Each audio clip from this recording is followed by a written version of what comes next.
Oi, pessoal! Sabe quando a gente conversa com uma inteligência artificial e ela parece entender? Pois é. Como é que isso acontece? A gente pode achar que é mágica, mas na verdade é pura matemática. E é exatamente isso que a gente vai desvendar agora. Como tudo isso funciona por baixo dos panos. Ok, para a gente começar, vamos pegar esse enigma clássico do mundo da IA. Para nós, essa analogia, ela é super intuitiva, né? Mas e para uma máquina? Como é que ela chega nessa conclusão? Bem, é um resultado de matemática pura. Vamos entender juntos como a IA resolve não só esse quebra-cabeça, mas muitos outros. Então vamos lá. Primeiro, a gente precisa entender essa mágica por trás de tudo. Basicamente, como a nossa linguagem, cheia de nuances, se transforma em algo que um computador consegue, bom, processar. E aqui está a ideia central de tudo. Pensa só, qualquer coisa que a gente escreve, desde um simples oi até um texto super complexo, precisa ser traduzida para a linguagem que o computador entende. E qual é essa linguagem? Números. Essa tradução é o primeiríssimo passo. Sem isso, nada acontece. E essa tradução toda se apoia em dois pilares matemáticos gigantes. São eles, os embeddings e o mecanismo de atenção. Dá para pensar neles como se fossem as peças de Lego fundamentais, sabe? São eles que dão para a IA a capacidade de realmente interpretar o significado das coisas. Certo, vamos começar pela primeira parte então. O primeiro grande desafio é esse: como transformar palavras em números. Não só transformar, mas dar para cada palavra uma espécie de identidade matemática. E isso é feito com uma coisa chamada vetores. E essa tal identidade matemática vem dos embeddings. Mas, olha, não é só dar um número qualquer para uma palavra, tipo o cachorro é 5. Não. O embedding é muito mais sofisticado. É uma lista bem longa de números, um vetor, que consegue capturar a essência do significado daquela palavra. E o legal mesmo é ver como isso funciona na prática. Nesse universo matemático dos vetores, palavras que significam coisas parecidas, como cachorro e cão, ficam literalmente próximas uma da outra. Já palavras que não têm nada a ver, tipo cachorro e computador, ficam bem distantes. É uma ideia simples, mas, nossa, é muito poderosa. E essa equação aqui, ela mostra de um jeito brilhante o quão poderosos são os embeddings, porque eles não capturam só o significado isolado, eles capturam as relações entre as palavras. A matemática aqui está espelhando a lógica da nossa própria língua, é incrível. Se a gente pega o vetor de rei, tiro de homem e somo de mulher, o resultado chega assustadoramente perto do vetor de rainha. Então, o ponto-chave é esse aqui. Quando a IA converte uma frase inteira numa sequência desses vetores, ela não está mais vendo só um monte de palavras soltas. Ela passa a ter uma representação matemática completa do significado, do contexto, da intenção por trás daquela frase toda. Ok, então agora as palavras têm um significado matemático. Legal. Mas, numa frase, nem todas as palavras têm o mesmo peso, certo? Como é que a IA sabe em qual palavra ela precisa prestar mais atenção? É aí que entra o nosso segundo conceito-chave, o poder da atenção. O mecanismo de atenção funciona mais ou menos como o foco de uma câmera. Ele permite que o modelo decida para onde olhar com mais intensidade. Ou seja, ele dá mais peso, mais importância para certas palavras para entender o contexto geral. É isso que ajuda a resolver ambiguidades e a conectar ideias, mesmo que elas estejam longe uma da outra na frase.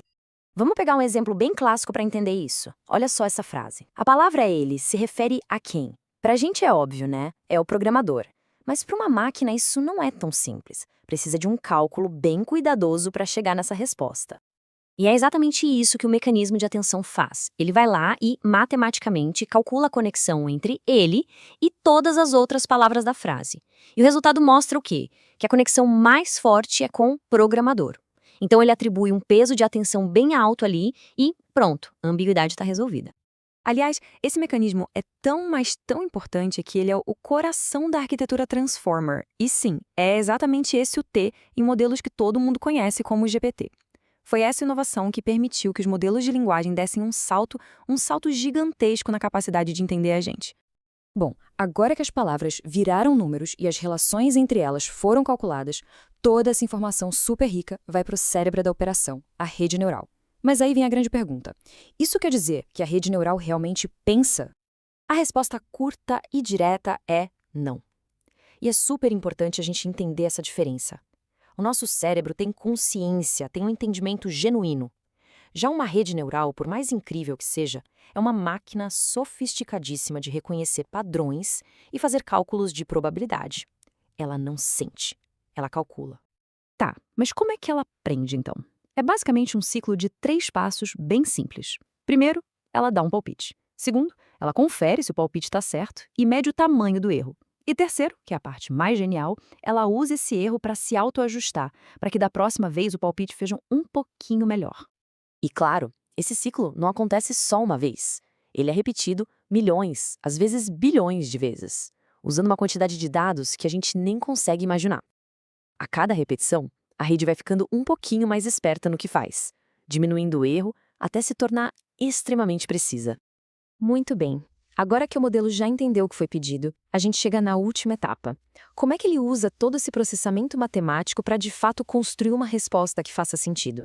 Bom, o segredo aqui é a previsão probabilística.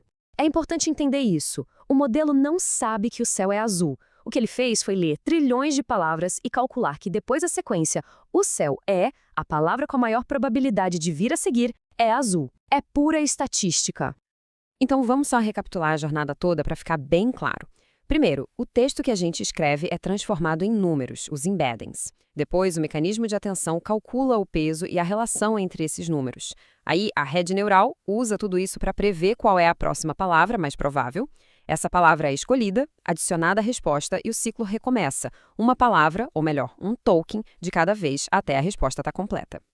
E ainda tem uma última camada que é super importante. O texto que o modelo gera não é o fim da história.